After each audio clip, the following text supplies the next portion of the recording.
prosesnya itu adalah sifatnya tetap dan tidak akan berubah-berubah. Itu metode. Sedangkan cara adalah satu keadaan yang dimana itu akan dipengaruhi oleh situasi dan kondisi terhadap fakta tersebut dan menyebabkan perlakuan akan berbeda-beda. Jadi orang yang berpikir dengan cara itu biasanya lebih kreatif dibandingkan orang yang berpikir dengan metode. Karena metode itu semuanya akan sama, tidak akan berbeda-beda dan tidak akan berubah-ubah. Ya, sederhananya kalau misalnya ada orang yang mau membangun rumah, rumah itu kan tukang bangunan itu banyak cara untuk membangun rumah. Nah, banyak cara untuk membangun rumah. Tapi metodenya sama semua. Nggak mungkin orang itu atau tukang itu membangun dinding dulu. Yang jelas kan metodenya pertama itu membuat boplang, dari boplang nanti menentukan bagaimana posisi footplate, lalu menggali footplate dan sebagainya sampai akhirnya membentuk dinding. Membuat kolom setelah itu dinding nanti ada slope kolom dan sebagainya gitu ya. Nah, itu metode.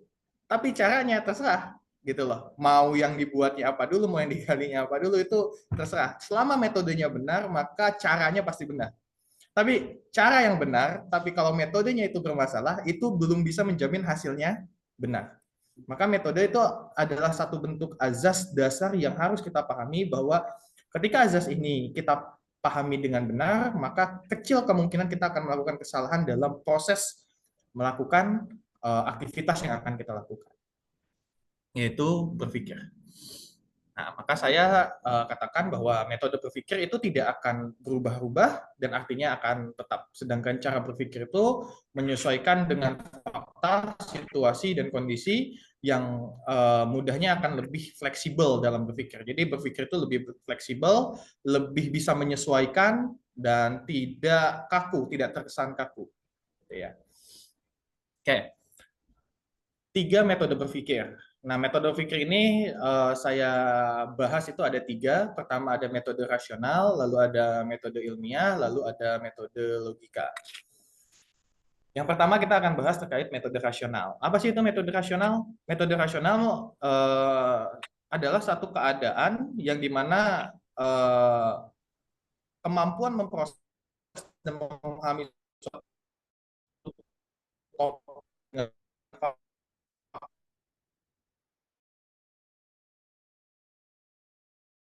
data yang bahasanya itu bisa jelas bahwa berpikir rasional itu harus memahami fakta, baik fakta, logika, dan data. Nah, maka metode rasional itu bisa ditempuh dengan akal dan menghasilkan berbagai macam pemikiran nantinya. Karena tergantung dari faktanya, tergantung dari datanya, dan tergantung dari logikanya.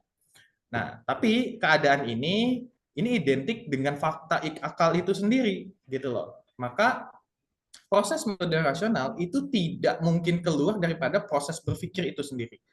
Maka sederhananya akan saya katakan metode berpikir itu, metode rasional berpikir itu sama seperti bagaimana metode berpikir, yang dimana kita sebagai manusia melakukan objek, lalu informasi, fakta, dan objek itu nanti dihubungkan dengan informasi terdahulu yang kita miliki, lalu dari kehubungan daripada informasi, fakta, dan informasi terdahulu itu akan menghasilkan kesimpulan nantinya. Nah, kesimpulan itulah yang disebut pemikiran nanti. Nah, dalam metode ini, metode yang ditempuh bertujuan untuk mengetahui realitas suatu yang akan dikaji dengan jalan memindahkan penderaan terhadap fakta informasi melalui panca indera ke dalam otak, disertai dengan adanya sejumlah informasi terdahulu yang akan digunakan untuk menafsirkan data atau fakta. Nah, sederhananya kalau misalnya saya buat contoh seperti ini. Kalau misalnya saya kasih buku ke teman-teman, itu buku bahasa Rusia. Terus saya minta, bisa nggak tolong baca? Baca dulu, saya tidak minta tolong jelaskan atau saya tolong buat, enggak, saya tolong baca buku ini, buku Rusia ini. Yang akan terjadi itu kecil kemungkinannya teman-teman bisa lakukan. Kenapa? Karena tidak memiliki informasi terkait bahasa Rusia. Jangankan kita bicara masalah bahasa Rusianya, kita baca alfabetnya aja belum tentu bisa. Karena kan alfabetnya itu kan mengikuti alfabet Romawi klasik, tidak menggunakan Romawi yang seperti kita yang gunakan gitu ya. Atau misalnya kita kasih buku bahasa Arab, bukan Al-Quran ya, tapi buku bahasa Arab yang dimana di situ tidak ada sakal, berbeda dengan Al-Quran. Terus kita coba baca bareng-bareng. Kalau tidak memiliki informasi terkait Arab, maka kecil kemungkinannya kita bisa membaca. Nah, kalau kita bisa membaca, berarti kita tidak bisa mendapatkan informasi apapun nantinya dari apa yang kita baca. Nah, ini yang tidak akan terjadi ketika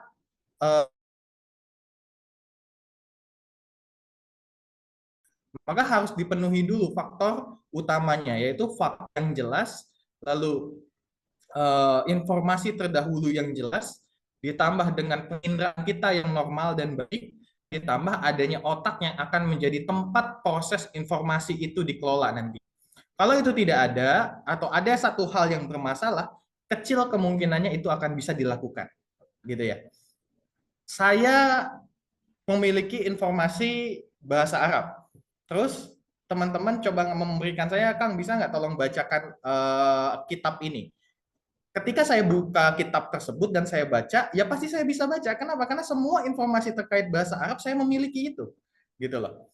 Nah, kalau saya tidak memiliki informasi terkait bahasa Arab, mau dikasih kitab A, B, C, D, itu kitab hanya seakan saya pegang dan saya bolak-balik saja karena saya tidak mungkin bisa saya baca, gitu ya. Maka disinilah harus tuntas bahwa pemahaman kita terkait metode rasional itu harus benar-benar menuntaskan terkait apa itu fakta, apa itu informasi terdahulu, apa itu penginderaan, dan apa itu otak sebagai tempat pemproses informasi itu semua.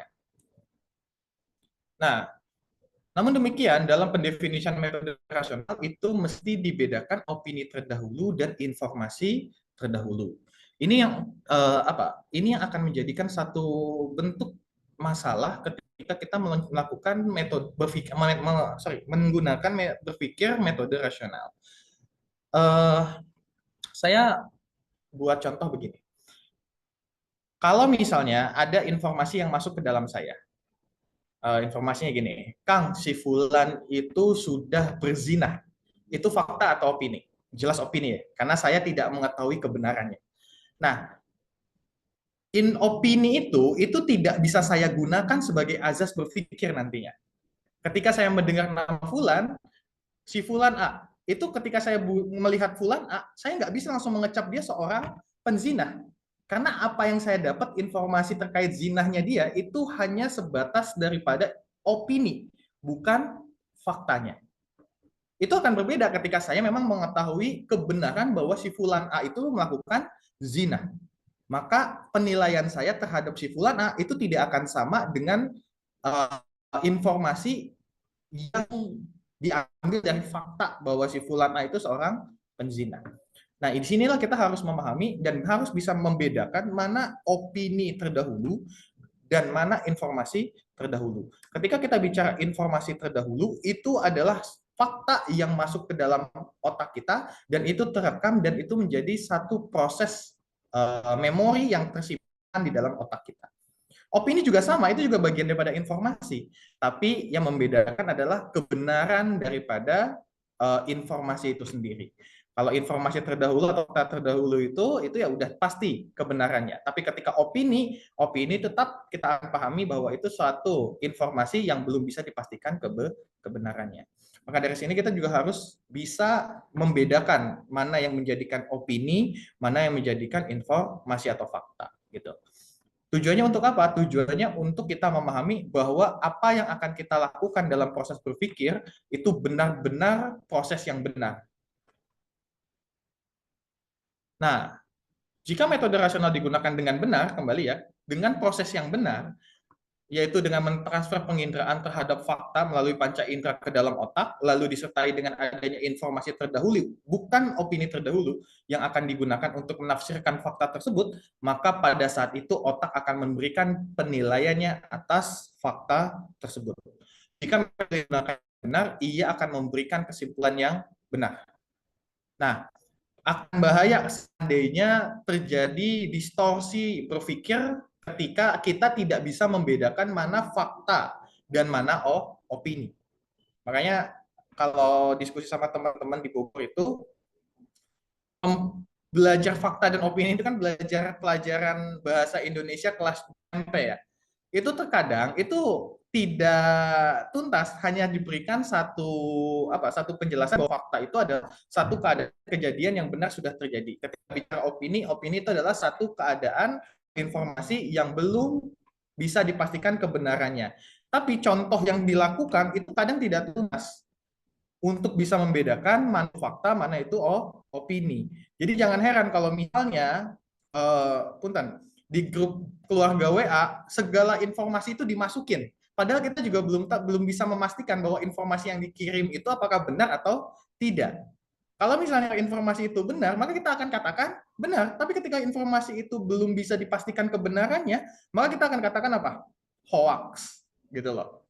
Kita juga jangan memutuskan langsung hoax. Hoax itu kan artinya kebohongan ya. Nah, kita harus memastikan dulu apakah itu memang benar terjadi atau tidak. Kalau memang itu tidak terjadi, maka bisa kita katakan itu informasi yang bohong, gitu ya. Oke. Contohnya, apabila seorang yang belum pernah belajar, tadi seperti yang saya sampaikan, apabila seseorang yang belum pernah belajar dan memahami bahasa Rusia, kemudian disodorkan padanya sebuah buku berbahasa Rusia, mampukah ia membaca? Jawabannya akan sulit dia akan membaca, kecuali dia memiliki informasi terkait bagaimana bahasa Rusia. Itu sama seperti kita.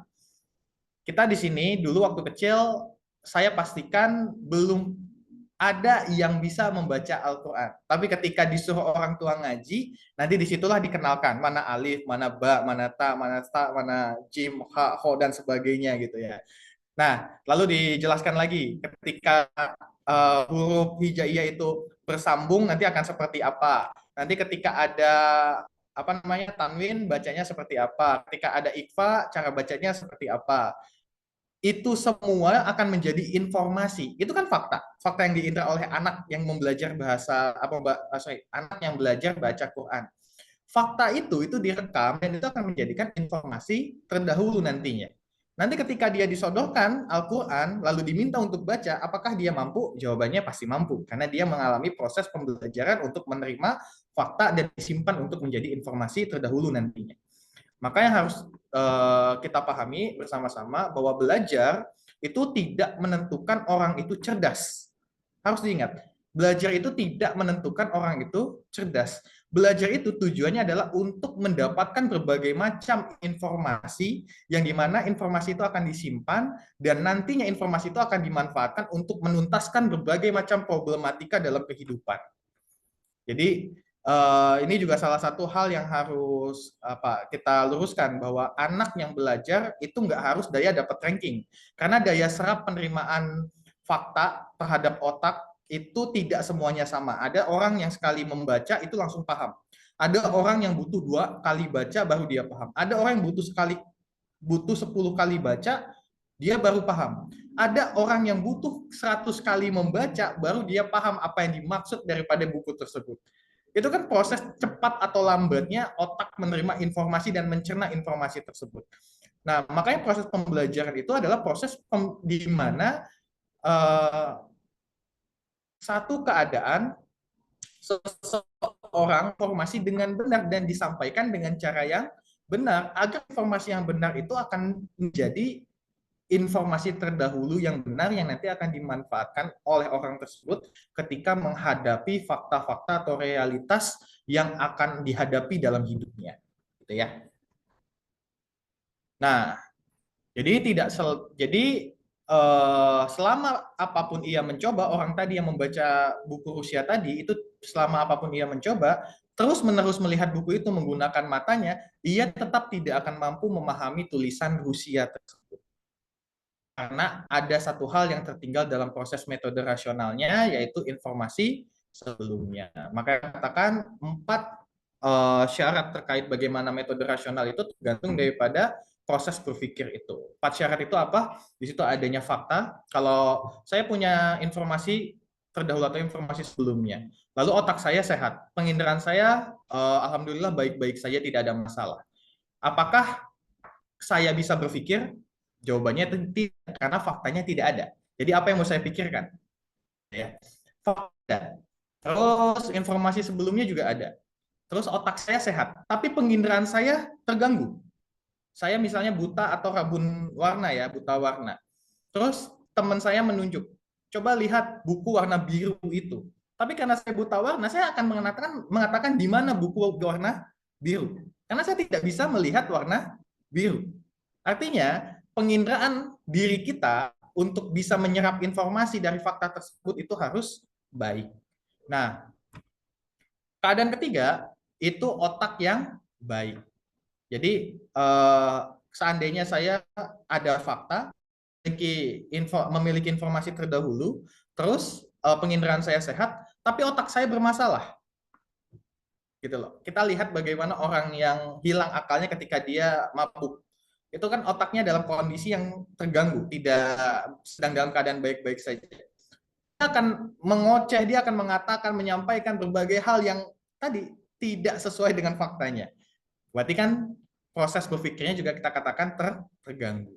Nah, terakhir, orang itu mendapati fakta, penginderaannya baik, otaknya baik, tapi dia juga tidak memiliki informasi sebelumnya. Maka ini yang terjadi. Dia tidak akan mengetahui apa. Sesuatu itu adalah sesuatu hal yang asing, yang akan baru dia terima. Ketika itu dijelaskan, baru itu akan menjadi informasi baru yang akan disimpan menjadi informasi sebelumnya nantinya ya. Oke. Keadaan kedua, metode berpikir ilmiah. Nah, proses metode berpikir ilmiah ini sederhananya akan saya sebut hipotesis deduksi. Metode hipotesis deduksi, metode yang dimana satu keadaan itu harus ada praduganya di dalamnya. Harus ada praduga, lalu ada dorongan untuk melakukan pengamatan sampai akhirnya melakukan deduksi atau penarikan kesimpulan. Walaupun deduksi ini akan saya katakan ini sebagai cara, bukan sebagai metode. Deduksi itu ada dua, metode menarik kesimpulan itu ada dua cara. Ada deduksi, ada induksi. Deduksi itu adalah menarik seluruh fakta-fakta minoritas dan menjadikan kesimpulan yang mayoritas. Kalau misalnya induksi, kebalikannya, menarik informasi-informasi yang mayoritas untuk menarik kesimpulan nanti yang bisa jadi sifatnya itu kesimpulan yang mayor atau kesimpulan yang minor nantinya ya.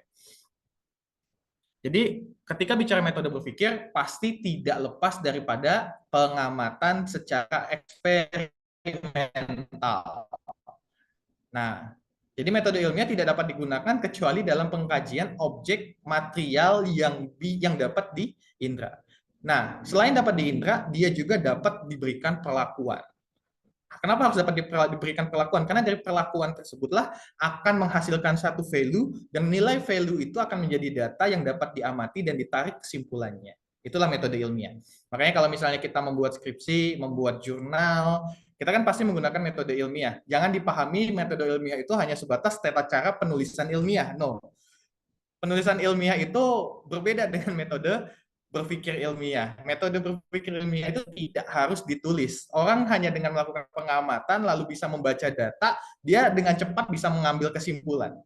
Tapi kalau misalnya menulis ilmiah, dia harus melakukan pengamatan dan penelitian, lalu nilai data itu ditarik, disimpulkan, lalu ditulis. Tulisan itu untuk menunjukkan kuatnya hasil daripada pengamatan dia nantinya. Makanya di sini kita akan memahami bahwa orang yang melakukan proses berpikir ilmiah itu pasti akan melakukan berbagai ragam aturan yang sudah ditentukan. Seperti apa yang akan latar belakang apa yang akan diamati. Dia sudah memiliki hipotesa atau belum dalam hal yang akan diamati itu. Lalu ketika sebelum melakukan pengamatan dia wajib untuk mencari atau menggali informasi-informasi yang mendukung daripada pengamatan dia. Lalu dia harus melakukan penelitian sesuai dengan apa yang akan dia tetapkan dalam penelitian tersebut. Ada yang bisa dalam keadaan kuantitatif, kualitatif, bisa normatif dan sebagainya. Nah, setelah melakukan pengamatan tersebut, lalu hasil daripada pengamatan itu apakah sesuai dengan hipotesa dia atau tidak. Ketika itu sesuai, maka nanti jawabannya atau kesimpulannya berarti selama ini praduga dia terhadap apa yang dia rasakan, itu bisa dikatakan benar. Ketika tidak sesuai, maka balik, tidak bisa menjadikan hipotesa itu sebagai landasan. Tetap kesimpulan daripada penelitian itu yang menjadi landasan nantinya ya. Nah, jadi metode ilmiah merupakan metode yang khusus digunakan dalam ilmu eksperimental dan tidak digunakan dalam ilmu lainnya. Jadi syaratnya itu hanya di ilmu-ilmu eksperimental sebenarnya dalam metode ilmiah. Maka saya akan sedikit menyinggung bahwa misalnya, apakah ilmu psikologi itu sah dengan metode ilmiah? Ada yang sah, ada yang tidak sah, gitu ya. Ada yang sah, ada yang tidak sah. Ketika melihat secara nilai kuantitatif, mungkin bisa kita lihat value-nya dan kita bisa tarik kesimpulannya. Tapi ketika kita mencari nilai jati diri orang tersebut, ingat manusia itu adalah makhluk yang tidak bisa diberikan perlakuan. Apakah orang yang diberikan perlakuan terus-menerus dia akan mengikuti apa yang sudah ikut diberikan, dia akan mengikuti pola yang diberikan kepada orang tersebut? Jawabannya ya enggak. Karena otak dia itu akan memproses apakah ini benar atau tidak. Ketika tidak, dia akan menolak. Ketika benar, dia akan menjalani. Itu suatu hal yang wajar. Jadi makanya manusia itu tidak bisa ditetapkan secara metode eksperimental untuk mereka. Jadi kalau misalnya manusia itu kan bisa diteliti organnya lah. Organ bukan psiko, gitu ya. Organ itu bukan jiwa. Jiwa itu kalau dalam psikologi itu melekat pada objek dan itu akan memberikan pengaruh dalam bentuk habits-nya orang tersebut. Kalau habits orang itu biasa membaca, tiba-tiba diberikan perlakuan supaya tidak bisa membaca, ya itu akan bermasalah nantinya, gitu loh. Makanya dulu itu ada salah satu teori psikologi namanya Little Albert. Astagfirullah, siapa nama orangnya, saya lupa dulu. Nama proses penelitian atau analisisnya itu Little Albert. Jadi ada seorang psikolog, dia memberikan satu bentuk perlakuan terhadap anaknya sendiri. Nah, nanti anak itu diberikan perlakuan. Pertama, anak itu diberikan hadiah berupa boneka, diberikan kesanjungan, lalu dilihat ekspresinya, bagaimana perasaannya, itu dicatat oleh dia. Lalu setelah itu anak itu diberikan pukulan, setelah dipukul baru dikasih hadiah. Lalu ekspresinya, bagaimana rasanya, bagaimana jiwanya, itu dicatat. Itu bayangkan, semua hal itu ketika dikatakan apakah itu sah untuk menjadikan salah satu kesimpulan ilmiah? Jawabannya ya tidak. Kenapa? Karena manusia itu tidak sama seperti bagaimana objek eksperimental. Manusia bukan objek eksperimental. Manusia itu adalah satu makhluk yang bisa mengambil keputusan dan kesimpulan daripada apa yang dia pahami, daripada informasi yang masuk ke dalam otaknya, bukan daripada paksaan dorongan yang diberikan secara terus-menerus agar dia tunduk dan patuh. Itu enggak ya. Nah, jadi penggunaan metode ini akan menjerumuskan kepada kesalahan apabila kita memandang semua materi, fakta, ataupun informasi seluruhnya merupakan materi yang dapat diuji, sebagaimana memandang benda-benda yang ada di laboratorium. Makanya itu satu kekonyolan, kalau seandainya teman-teman itu nanti diskusi sama teman-teman di luar sana, itu ketika diskusi tiba-tiba masuk ke dalam ranah teologi mengatakan, Tuhan itu mana? Coba buktikan kalau Tuhan itu ada. Bagaimana membuktikan Tuhan itu ada? Tuhan itu nggak bisa dibuktikan. Pertanyaannya, dari mana kita dapat informasi keberadaan Tuhan? Tidak ada. Allah sendiri itu di dalam Al-Quran tidak pernah menyampaikan posisiku seperti ini. Aku sedang di sini. Tanganku sedang melakukan ini. Itu nggak ada informasi seperti itu. Wujud tanganku seperti ini. Tidak ada. Jadi kita tidak bisa memberikan gambaran bagaimana objek Tuhan. Tapi yang kita bisa pahami bahwa Tuhan itu ada, ada. Makanya Islam itu mengarahkan bagaimana fakta kebenaran adanya Tuhan itu dengan cara perhatikanlah makhluk ciptaan Tuhan, gitu loh. Jadi Allah itu mengarahkan selalu teman-teman kalau misalnya baca Al-Quran itu pasti mengarahkannya begini.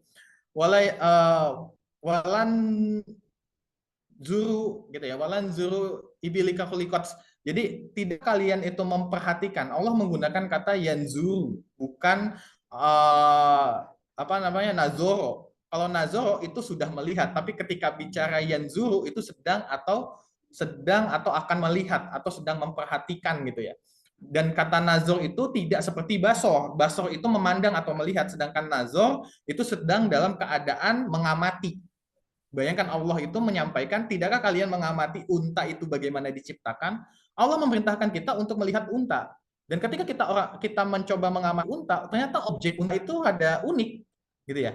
Selain daripada dia bisa menahan air, menahan minum karena adanya punduk unta, unta itu hanya satu-satunya orang yang bisa memakan pohon zakun, dan pohon zakun itu hanya ada di padang pasir, yang dimana pohon zakun itu adalah pohon yang full daripada rantingnya itu isinya duri, dan yang bisa melakukan atau mengelola mengkonsumsi pohon zakun lalu diambil nutrisinya itu hanya unta yang bisa melakukannya. Lah itu kan jelas ada salah satu nilai yang ditetapkan oleh Tuhan terhadap objek yang dia ciptakan, dan itu tidak kalau kita katakan tidak adanya keberadaan Tuhan nantinya. Atau misalnya kita juga diperintahkan oleh Nabi Muhammad dalam hadisnya, jangan pernah kalian memikirkan zat Allah atau zat pencipta, tapi pikirkanlah apa yang diciptakannya. Jadi dari sini kita paham bahwa Rasul kita juga Nabi Muhammad tidak pernah mengarahkan kita untuk memikirkan bagaimana objek Allah, tapi Rasulullah selalu mengarahkan bagaimana kita berpikir terkait makhluk-makhluk yang Allah ciptakan untuk kita mengetahui bahwa ada keberadaan Allah di dalamnya. Gitu ya. Makanya kalau kita menggunakan metode ilmiah lalu kita lekatkan pada objek yang sifatnya tidak terindra, bayangin ya, tidak terindra atau tidak bisa kita dapati fakta atau informasinya dari materi tersebut, yaitu jawabannya pasti nihil. Makanya kayak David Hume itu seorang radikalis empirisme ya. Dia mengatakan gini, objek itu dikatakan ada ketika informasi dari objek itu bisa diterima oleh panca indera. Satu panca indera hilang daripada apa yang bisa didapat dari informasi objek tersebut, maka benda itu dikatakan tidak ada. Bayangkan, Tuhan itu tidak bisa diambil indranya, tidak bisa indra kita menangkap informasi daripada keberadaan Tuhan itu sendiri. Maka sudah dipastikan kalau Tuhan itu nanti tidak ada. Dan ini akan membahayakan kita. Maka saya akan katakan metode ilmiah tidak bisa nanti dijadikan azas dasar berpikir kita. Gitu ya. Jadi metode ilmiah itu tidak bisa dijadikan azas berpikir kita. Dan akan menjadi salah satu kesalahan yang menjerumuskan kita pada kesalahan yang sangat besar apabila memandang bahwa metode ilmiah ini bisa dilakukan untuk semua materi dan objek ataupun fakta yang ada di dalam kehidupan kita. Ya. Nah, kesalahan yang terjadi ketika menerapkan metode ilmiah pada segala pembahasan adalah akibat menjadikan metode ilmiah ini sebagai azas berpikir, seperti tadi saya sampaikan. Sebab menjadikan metode ilmiah sebagai azas berpikir akan meletakkan metode ilmiah sebagai landasan bagi setiap pemikiran dan azas bagi setiap pembahasan. Ya, jadi kalau ketika metode ilmiah dijadikan azas berpikir, ini bahaya. Jadi segala sesuatu itu harus dibuktikan secara ilmiah, baru diakui. Gitu. Ada nggak surga dan neraka? Lah, gimana kita mau membuktikan surga dan neraka? Kita harus mati dulu, lalu melihat surga dan neraka, lalu kita hidup, lalu setelah itu kita mencatat surga dan neraka. Penelitian kuantitatif, kualitas daripada surga seperti ini, kualitas daripada neraka seperti ini, kesimpulan surga itu ada, dan sesuatu, wah itu kan ngaco semua, itu ngehayal semua nanti disampaikan, itu nggak bisa. Maka untuk menjadikan azas metode berpikir itu kita hanya bisa melakukan dengan metode rasional, yang dimana kita cukup mengindra fakta dan memastikan apakah fakta itu sesuai dengan informasi terdahulu kita, dan itu cukup untuk menjadikan diri kita meyakini bahwa nanti adanya kebenaran daripada fakta tersebut, gitu ya. Dan next time, setelah pembahasan ini mungkin akan ada pembahasan terkait bagaimana cara berpikir tentang kebenaran. Bagaimana kita akan tahu bahwa hal yang kita pikirkan itu adalah hal yang benar, atau bagaimana hal yang kita pikirkan itu adalah hal yang salah nantinya ya. Oke, jadi metode berpikir ilmiah, contoh kedua saya ambil contoh yang benarnya seperti ini. 1 gram uranium, kebayang ya, 1 gram uranium, ini kecil sekali. Menghasilkan 1000 megawatt setahun. Yang dimana 1 gram uranium ini setara dengan penggunaan 3 juta ton batu bara dan 2 juta kiloliter bahan bakar minyak. Oke, pertanyaannya, bagaimana saya bisa tahu uranium itu menghasilkan tenaga atau energi sebesar 1000 megawatt? Oh, itu gampang. Saya tinggal uji uranium. Uranium saya tembakkan sinar gamma nanti ya, uranium itu dalam keadaan tidak stabil, lalu untuk menstabilkan diri dia mengeluarkan neutron, neutron itu nanti akan menubuk neutron yang lain, sampai akhirnya menghasilkan satu bentuk panas, panas itu nanti dimanfaatkan untuk menjadi PLTU nantinya. Itu bisa saya berikan perlakuan dan saya bisa mendapatkan nilai energinya. Itu jelas karena objeknya adalah objek yang bisa diberikan perlakuan. Jadi metode ilmiah itu hanya sah ketika kita lakukan kepada objek-objek yang memang bisa kita dapati perlakuan terhadap dirinya, gitu ya. Oke. Terakhir, metode logika. Metode logika atau ilmu logika atau mantik sesungguhnya tidak termasuk dalam metode berpikir. Saya katakan tidak masuk dalam metode berpikir. Ini hanya satu teknik atau cara berpikir yang dibangun atas metode rasional. Makanya kalau orang yang menggunakan logika, dia kan memastikan faktanya dulu, lalu membuat perumpamaan atau analogi yang dapat disesuaikan dengan apa yang dia tangkap atau apa yang dia tangkap atau apa yang dia terima dari informasi fakta tersebut. Nah, jadi logika itu adalah suatu pemikiran yang dibangun di atas pemikiran lain, sehingga berakhir pada penginderaan dan mencapai kesimpulan tertentu daripada bangunan atau pemikiran ini sendiri. Jadi ketika orang yang bisa menggunakan mantik, dia pasti menguasai ilmu-ilmu lain, yang dimana ilmu-ilmu lain itu nanti akan dia pahami dan akan dia manfaatkan untuk membuat satu bentuk premis, yang dimana premis itu akan dihubungkan dengan premis lainnya yang nanti akan bisa menghasilkan kesimpulan. Nah, masalahnya dalam metode logika ini adalah bagaimana kita menguji kebenaran premis. Ini yang harus kita kita lakukan kalau kita berdiskusi atau berpikir menggunakan logika. Misal saya katakan, saya ambil contoh. Contohnya gini. Papan tulis terbuat dari kayu. Papan tulis terbuat dari kayu ya. Oke. Setiap kayu itu bisa terbakar. Kesimpulannya berarti setiap papan tulis pasti bisa terbakar. Kebayang ya sini ya. Kenapa? Karena papan tulis terbuat dari kayu. Artinya premis pertama dengan premis kedua itu sama-sama didapati informasinya menggunakan metode rasional. Lalu karena metode rasional itu tuntas, maka dia juga akan memahami bahwa semua yang terbuat dari kayu punya peluang terbakar.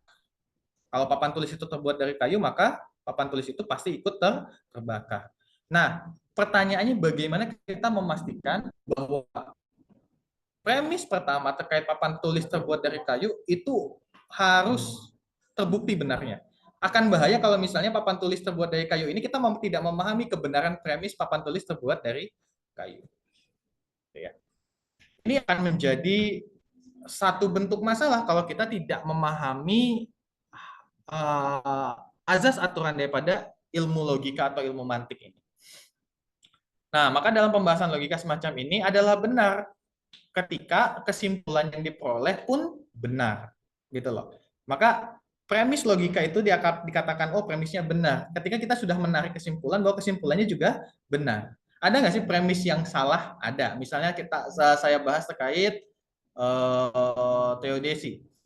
Bahasanya gini, Tuhan itu maha baik. Tuhan itu maha mengetahui.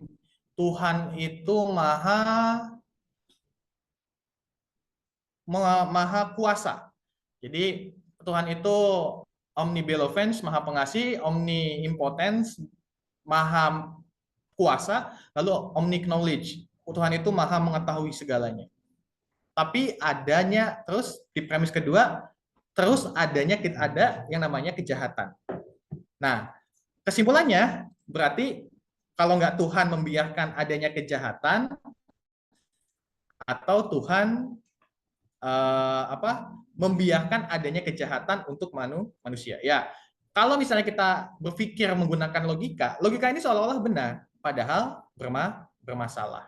Yang pertama kita harus pastikan adalah bagaimana kebenaran premis itu. Kalau misalnya premis itu tidak dipastikan kebenarannya, maka peluang daripada kesimpulannya juga akan bermasalah. Ya. Sebaliknya, jika berbagai premisnya yang ada tidak benar, maka kesimpulan yang dihasilkan pun tidak benar. Ini dikarenakan jika berbagai premisnya yang mengandung berbagai pemikiran yang akan dihubungkan dengan premis lainnya adalah benar, maka kesimpulan yang diperolehnya juga akan benar. Nah, syarat bagi premis-premis yang ada dalam setiap peristiwa itu haruslah merupakan suatu yang indrawi atau sesuatu yang bisa diindra. Jadi kalau misalnya itu tidak bisa diindra, ya saya katakan nggak bisa kita menggunakan mantik di dalamnya karena akan kecil kemungkinannya benar. Saya ambil satu kasus di masa awal-awal filsafat Islam. Dulu para ulama-ulama Muslim itu mendapati tantangan daripada orang Persia dan orang-orang Romawi. Bagaimana keberadaan Tuhan. Lalu ada orang sosok yang namanya Al-Farabi. Al-Farabi itu bisa menjelaskan bagaimana keberadaan Tuhan dan Tuhan itu seperti apa. Lalu itu juga diikuti oleh muridnya Ibnu Sina. Walaupun tadi ya, Ibnu Sina dan Al-Farabi ini jarak hidupnya jauh. Cuman Ibnu Sina sendiri dalam bukunya itu mengakui Al-Farabi itu gurunya karena permasalahan keberadaan Tuhan yang selama ini dia cari dan dia pikirkan itu terjawab dengan metode yang digunakan oleh Al-Farabi. Nah, metodenya apa? Metodenya namanya emanasi. Emanasi itu adalah salah satu filsafat keluaran daripada Neoplato atau Aristoteles yang menjelaskan bagaimana Tuhan itu adalah suatu cahaya yang bisa memancar. Maka objek yang ada dalam makhluk-makhluk yang diciptakan Tuhan itu adalah hasil daripada pancaran Tuhan. Jadi kebayang ya? Kebayang nggak? Premis pertama, Tuhan itu adalah cahaya. Di premis kedua, nanti cahaya Tuhan yang keluar pertama itu akan menjadi objek satu atau pemikiran pertama atau kesadaran pertama. Nanti objek kedua, objek ketiga, keempat, kelima, sampai seterusnya. Anggaplah manusia itu adalah objek ke-10. Berarti kita akan katakan bahwa di dalam diri kita itu adalah bagian atau ada sinar atau cahaya dari Tuhan. Kan ini berbahaya, gitu loh. Maka tadi akan saya katakan, sifat daripada metode logika tetap harus pada objek-objek yang bisa diindra. Tidak bisa menggunakan objek yang tidak bisa diindra. Itu akan berbahaya nanti ketika kita akan mendapati kesimpulannya. Maka dari itu permasalahan dari premis-premis itu sebenarnya kembali pada metode rasional dan hal ini penginderaan menjadi pemutus untuk bisa dipahaminya kebenaran gitu loh. Jadi penginderaan itulah yang nanti akan memastikan bahwa apa yang kita pikirkan itu benar atau tidak terkait fakta itu tergantung bagaimana penginderaan kita. Nah, dengan demikian, ilmu logika merupakan salah satu teknik berpikir yang dibangun berdasarkan metode rasional, yang di dalamnya terdapat kemungkinan adanya bohong atau penipuan, atau adanya kesalahan-kesalahan di dalamnya. Di sini ada hal yang harus diperhatikan, yaitu kesimpulan dalam logika itu dibangun berdasarkan sejumlah premis. Ingat, premis. Makanya kalau misalnya kita belajar ilmu mantik, nanti itu ada yang namanya penarikan logika itu ditarik kesimpulannya itu bisa menggunakan astagfirullah, silogisme, terus astagfirullah saya lupa lagi. Kayak nanti sekalian saya ingat nanti akan saya sampaikan. Terus ada balik. Sedangkan benar atau salahnya premis tersebut dalam banyak hal tersebut tidak bisa diketahui dengan mudah. atau ya diketahui dengan mudah. Oke, alhamdulillah saya ingat. Jadi gini, penarikan dalam kesimpulan dalam ilmu logika itu ada 3. Ada modulus tollens, ada modulus pollens, dan tergantung yang terakhir itu ada silogisme. Nah, kondisi daripada 3 ini, 3 penarikan kesimpulan ini, entah kita menggunakan modulus tollens atau modulus pollens, atau misalnya kita menggunakan silogisme, kembali tergantung daripada premisnya. Kalau premis ini udah bermasalah dari awal, maka dipastikan kesimpulannya juga akan bermasalah. Tapi akan berbeda ketika kita menggunakan modulus pollens, tollens, atau misalnya silogisme, tetapi ketika kita menarik kesimpulan daripada premis ini benar, premis yang dipastikan adalah premis yang benar, seperti tadi, papan tulis itu dari kayu, lalu yang namanya kayu mudah terbakar, maka semua papan tulis bisa terbakar, itu maka penggunaan itu benar, gitu loh. Kesimpulan yang akan didapat juga benar. Bayang ya? Nah, maka contohnya ada lagi nih. Al-Quran adalah kalamullah. Kalamullah adalah kodim, bukan makhluk. Jadi Al-Quran adalah kodim. Kebayang ya, Al-Quran itu kodim, bukan makhluk. Tapi dengan logika yang sama, kita bisa kemukakan bahwa begini, Al-Quran itu kalamullah yang menggunakan bahasa Arab. Lalu bahasa Arab adalah makhluk. Maka Al-Quran adalah makhluk. Dari sini kita tahu bahwa ada masalah. Masalahnya di mana? Masalahnya kita menilai bahwa kalamullah yang berbahasa Arab itu seolah-olah adalah makhluk karena yang namanya bahasa Arab adalah makhluk. Makhluk itu adalah segala sesuatu yang diciptakan oleh Tuhan atau Allah. Berarti kita berbahasa Indonesia. Bahasa Indonesia adalah bagian yang Allah ciptakan untuk manusia dan itu menjadikan bahwa bahasa Indonesia adalah makhluk. Kalau kita menisbatkan bahwa kalamullah itu adalah bahasa Arab dan bahasa Arab itu adalah makhluk, maka kita juga akan memperlakukan Al-Quran itu layaknya makhluk. Ini akan bermasalah dalam akidah kita. Maka ini tidak bisa kita gunakan. Maka cara yang terbaik adalah tetap mengembalikan kepada fungsional aslinya. Kalau misalnya Al-Quran adalah kalamullah, maka kalamullah itu kembali kepada statusnya, yaitu kodim, bukan makhluk. Karena itu ucapan yang atau lisan yang Allah sematkan kepada malaikat Jibril lalu diteruskan kepada baginda Nabi Muhammad SAW lalu disampaikan oleh baginda Nabi kepada umat manusia. Ini jelas tidak atau masalah logika selanjutnya. Pemilik kalam adalah milik satu orang. Rasulullah itu mengeluarkan atau menyampaikan Al-Quran dan Sunnah. Kalamullah itu harusnya dinisbatkan kepada pemilik kalam itu sendiri. Berarti Allah Subhanahu wa taala. Tapi dengan adanya logika itu jadi masalah.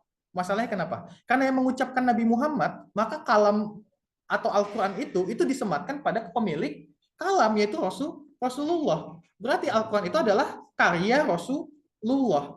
Itu yang akan bahaya ketika kita menggunakan metode logika. Maka di sini kita harus memastikan bahwa bagaimana kebenaran premis itu mendorong kita atau menjadikan diri kita terdorong untuk membuktikan bahwa premis yang kita gunakan itu adalah premis yang benar. Kalau premis itu benar, maka kita akan pastikan kesimpulannya juga benar nantinya.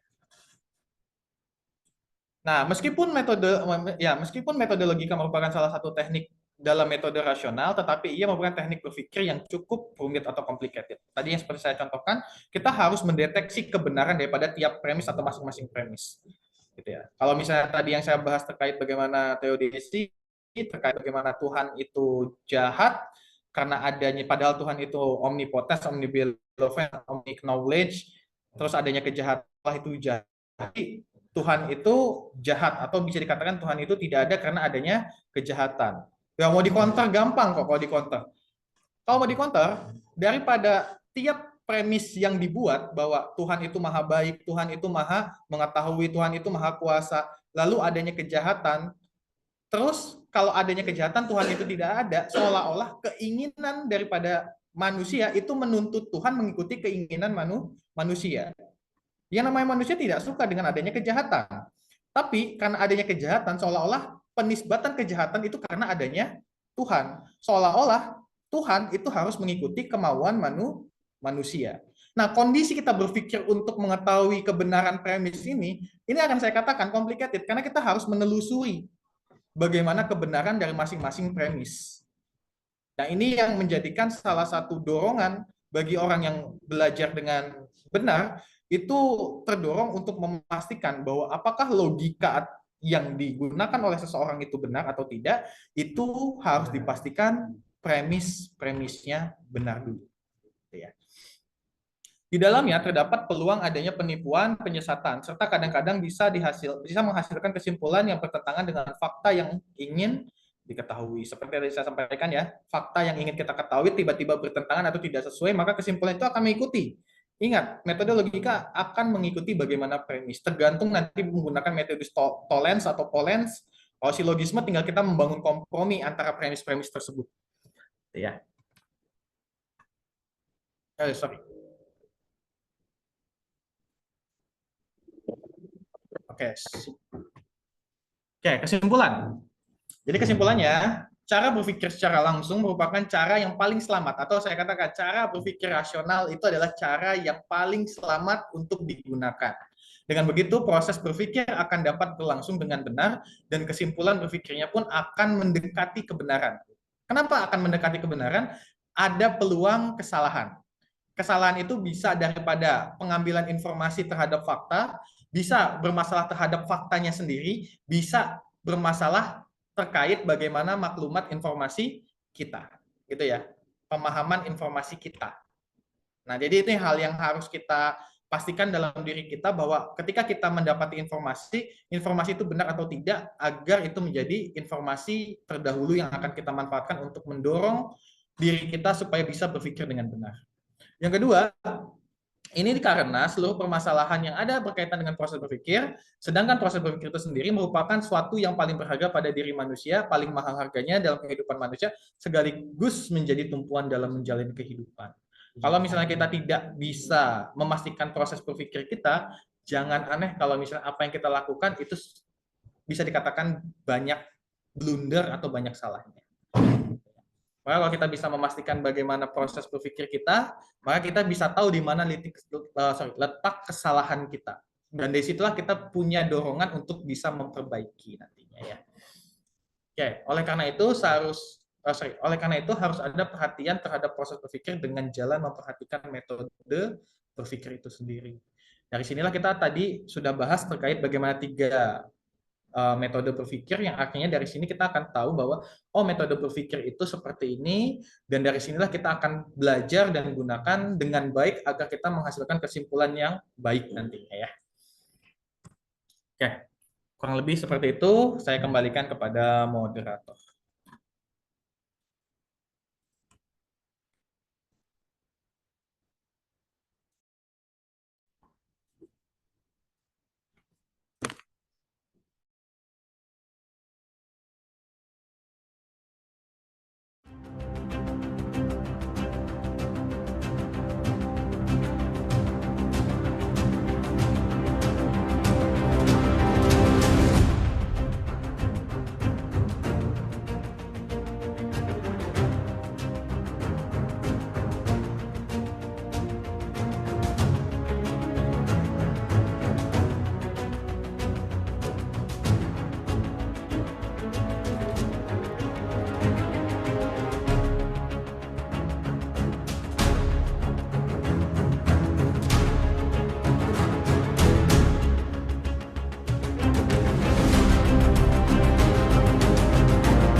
Ya, terima kasih atas penjelasannya dari pemantik kita tadi, Bang Alexi Cipta Yoga.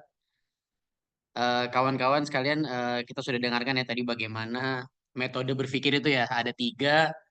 Yang pertama metode berpikir rasional. Tuh mungkin semua orang punya kali ya, Pak Yoga ya. Tadi ya yang pakai perumpamaannya ada tadi contoh bagaimana buku bahasa Rusia, tuh kan. Ya kan ada indera, ada otak, lalu ada informasi sebelumnya. Selanjutnya ada metode ilmiah tadi ya. Metode ilmiah itu yang membutuhkan eksperimen. Dan yang terakhir adalah metode logika. Ya, tadi kumpulan penjelasan ya dikaitkan. Setelah ini kita akan masuk ke sesi diskusi, tapi sebelumnya kepada kawan-kawan daripada Bedil, eh, kami membuka donasi ya, karena kami ingin agar kualitas daripada materi, lalu acara yang kami adakan juga eh, secara offline di Kota Bogor, eh, supaya kami terus-menerus dapat memberikan kualitas dan juga mengundang lebih banyak pembicara ahli ya.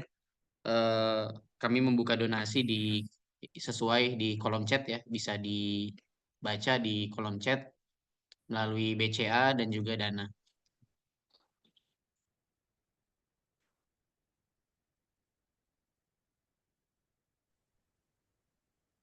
Mungkin kita masuk dulu ke sesi diskusi ya. Kita masuk ke sesi diskusi. Saya akan buka pertanyaan dulu bagi kawan-kawan yang ingin, mungkin sebelum kita ke kolom chat, kita mau buka dulu buat kawan-kawan yang raise hand dan juga mau on mic. Dipersilakan.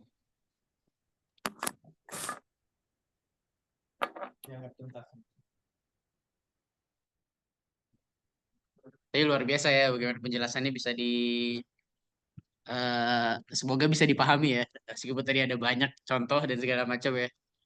Tapi kalau ada pertanyaan ataupun yang masih belum jelas juga bisa, ataupun ingin menyanggah gitu kan, gitu kayak ini ada tiga nih, pakai yang mana nih kan, gitu. Pakai pakai yang mana gitu kan? Apakah kadang kita harus pakai metode rasional, apakah kadang kita harus pakai metode ilmiah, kadang logika taruh di mana gitu, gitu ya. Itu boleh juga tanya-tanya ya. Tapi sambil nunggu, adakah kawan-kawan mungkin bisa langsung raise hand saja, atau saya yang nanya nih, Bang Alexi. Iya mungkin gimana Bang? Tadi mungkin penggunaan kadang tadi rasional tuh di mana, ilmiah di mana, apakah semua harus ilmiah gitu kan? Kadang kalau kita buka chat di Instagram juga, ah kamu nih nggak ada ngerujuk jurnalnya gitu. Padahal lagi ngomongin apa gitu. Nggak jelas juga kan. Nah itu, atau logika, kamu nih nggak punya nggak pakai logika apa gitu. Itu gimana itu? Ini supaya bisa meletakkannya itu gimana? Itu kan yang paling penting mungkin ya. Oke. Jadi gimana kita meletakkan bagaimana proses berpikir? Jadi sederhananya gini, kita harus kita harus memahami bagaimana fakta yang akan kita amati. Pertama, kalau kita melihat bagaimana fakta yang akan kita amati, apakah fakta itu fakta yang bisa diberikan perlakuan atau bukan. Kalau misalnya fakta itu bisa diberikan perlakuan, maka metode rasional dan metode ilmiah saya rasa bisa digunakan, sangat bisa digunakan. Contoh ya, meneliti virus COVID. Nah, virus ya. Virus bisa nggak sih diberikan perlakuan? Ya bisa. Objeknya ada nggak? Ada. Bisa nggak? Bisa ditambah dengan alat-alat bantu. Maka value atau data nilai yang akan didapati terkait virus itu dapat nggak? Entah dia dapat dari, entah nanti si virus itu dari DNA, RNA-nya bisa ketahuan gitu loh. Apakah nanti dia injeksinya kemana? Terus bagaimana bentuk daripada menjangkitnya? Siapa yang akan menjadi apa bahasanya inangnya gitu loh untuk nanti diinjek terkait virus tersebut itu bisa gitu loh. Walaupun objeknya dikatakan kasat kasat mata. Maka metode ilmiah saya katakan juga adalah metode yang benar, bisa dan boleh digunakan. Tapi tetap metode rasional itu, metode ilmiah itu terbatas. Kenapa terbatas? Karena batasannya adalah objek tersebut, gitu ya. Tapi berbeda dengan metode rasional. Metode rasional itu universal. Orang bisa mengetahui adanya virus atau tidak, itu apakah butuh datanya. Kadang ada orang yang nggak pakai data, tapi dia meyakini bahwa virus itu ada. Bakteri itu ada. Sedangkan yang dilakukan itu hanyalah modal penginderaan terkait fakta yang dia lihat. Oh, orang ini sakit. Oh, ini karena virus. Udah, itu udah cukup untuk membuktikan kebenaran bahwa orang itu sudah berpikir bahwa virus itu ada. Maka ketika pada objek-objek yang tidak terindra, maka kita tidak bisa menggunakan metode ilmiah, kita hanya bisa menggunakan metode rasional. Nah, maka dari sinilah kita akan tahu bahwa akidah dalam Islam itu kita tidak bisa membuktikannya dengan metode ilmiah, tapi kita bisa membuktikannya dengan metode rasional. Nah, gimana cara membuktikan dengan metode rasional? Kita akan mendapati berbagai macam informasi-informasi yang akan menjadi informasi terdahulu kita ketika kita berinteraksi dengan Al-Quran, dengan hadis-hadisnya Rasulullah, atau dengan akhlak atau perbuatan daripada sosok umat Islam itu sendiri, atau bisa kepada makhluk-makhluk seperti pohon, gunung, dan sebagainya gitu ya. Itu sangat bisa kita dapati informasi-informasi itu, dan itu cukup untuk bisa memastikan kebenarannya bahwa Tuhan itu ada atau tidak. Al-Quran itu benar atau tidak. Terus Nabi Muhammad itu benar Nabi atau tidak. Kita tidak butuh ilmu logika atau ilmu ilmiah untuk membuktikan, oh berarti kalau misalnya Rasulullah itu Nabi, maka kita buktikan secara empiris. Ternyata bertolak belakang. Saya ambil salah satu masalah, contoh masalah terkait penggunaan empiris kepada Nabi Muhammad. Ada yang kenal Sam Harris? Sam Harris itu salah satu fourth horseman neo-atheism, dan dia seorang ahli neuron. Dia mengatakan begini, apa yang terjadi pada Muhammad, dalam bukunya ya, saya lupa nama judul bukunya. Di pembahasannya kurang lebih begini. Apa yang terjadi pada Muhammad yang dikatakan dia mendapati wahyu, dia mengalami gejala bagaimana panas dingin, dia menghalusinasi melihat sosok yang besar lalu mendekapnya, lalu dia mendapatkan suara-suara yang mendengar di kupingnya. Apa yang didapati oleh dia, maksudnya Nabi Muhammad ini, kata Sam Harris, dia seperti orang yang mengalami skizofrenia. Loh, kalau kita mengamati orang skizofrenia, itu memang saya katakan sama dengan apa yang dialami oleh Nabi Muhammad. Tapi apakah yang disampaikan Nabi Muhammad itu seolah-olah itu salah? Atau kita mengimaninya karena kita mengimani Nabi yang skizofrenia seperti yang dikatakan Sam Harris?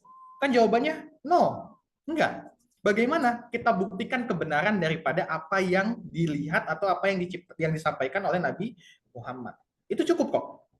Contoh gini, Nabi Muhammad itu menyampaikan di dalam Al-Quran, kan tadi ya, pemilik kalam itu Rasulullah, ada dua hal yang disampaikan. Kalamullah itu Al-Quran, dan kalam dirinya sendiri yang dituntun oleh wahyu yaitu adalah hadis atau sunnah.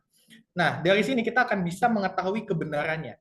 Apakah sosok Rasulullah itu skizofrenia atau tidak. Kita bisa membedakan mana yang skizo dan mana yang tidak nantinya. Apakah itu membutuhkan bukti ilmiah? Saya rasa enggak. Kita cukup menggunakan metode rasional saja. Nih, contohnya. Al-Quran menyampaikan di Quran surat Al-Mu'minun, cuma saya lupa ayatnya, yang bagaimana Allah menceritakan bagaimana proses pembuahan manusia. Tidakkah, kalau nggak salah ayatnya itu, tidakkah kalian tahu bahwa kalian itu dulu tercipta dari zat yang najis, lalu dia masuk, lalu dia menggumpal menjadi satu bentuk daging yang menempel pada dinding, terus seperti bagaimana lintah, lalu membentuk sampai objek yang baru nantinya. Nah, Rasulullah menyampaikan hal itu, kebayang nggak sih itu terbukti kebenarannya setelah 14 abad setelah Rasulullah itu wafat, ketika itu menggunakan alat bantu. Karena ada alat bantu USG dan sebagainya, maka proses itu bisa mendorong kebenaran apa yang disampaikan oleh Rasulullah dalam ayat Al-Quran. Atau misalnya Al-Quran juga menyampaikan begini, tidakkah kalian melihat, Allah menciptakan, di surat Yunus ayat 5, Allah menciptakan, Allah yang menjadikan, Allah yang menjadikan matahari itu bersinar dan bulan itu bercahaya. Dan Allah yang menjadikan mereka pada orbit-orbitnya. Kebayang nggak di masa itu Rasulullah sudah menyampaikan bahwa bulan itu ada orbitnya, matahari itu ada orbitnya. Dan itu baru bisa dibenarkan 14 abad setelah Rasulullah wafat. Dan itu juga membutuhkan alat bantu. Tidak seperti para sahabat yang hanya mendengarkan Rasulullah menyampaikan ini. Para sahabat itu udah dijamin keimanannya. Jadi ya ketika Rasulullah mengatakan itu ya benar. Lah kalau kita buktikan dulu kalau misalnya Rasulullah itu benar. Ya apalagi mau dibuktikan? Wong apa yang disampaikan juga benar kok. Dan apakah kita berani mengatakan semua yang dikatakan Rasulullah itu pernah salah? Sampai saat ini saya katakan apa yang disampaikan oleh baginda Nabi Muhammad itu tidak pernah ada yang salah. Maka dari sini kita bisa menarik kesimpulan. Pembedaan antara orang skizo dan tidak itu hanya satu, ketika menyampaikan informasi yang dia indra. Orang skizo itu halu, dia tidak bisa membedakan mana fakta dan mana imaji. Sedangkan Rasulullah yang disampaikan sampai saat ini berupa fakta. Maka tidak mungkin Rasulullah menjadi sosok yang dikatakan kena skizofrenia. Nah, ini salah satu cara metode rasional untuk meluruskan satu bentuk permasalahan. Maka penggunaan metode rasional itu juga harus tepat pada tempatnya. Metode ilmiah juga harus tepat pada tempatnya. Logika bagaimana? Logika kalau misalnya tepat pada tempatnya, itu benar-benar super power. Saya ambil contoh. Rasulullah kalau menggunakan hadis, dan hadis itu menceritakan perumpamaan, itu benar-benar mudah dan gampang kita indra dan gampang kita pahami. Contoh ya, Muslim itu seperti bagaimana lebah.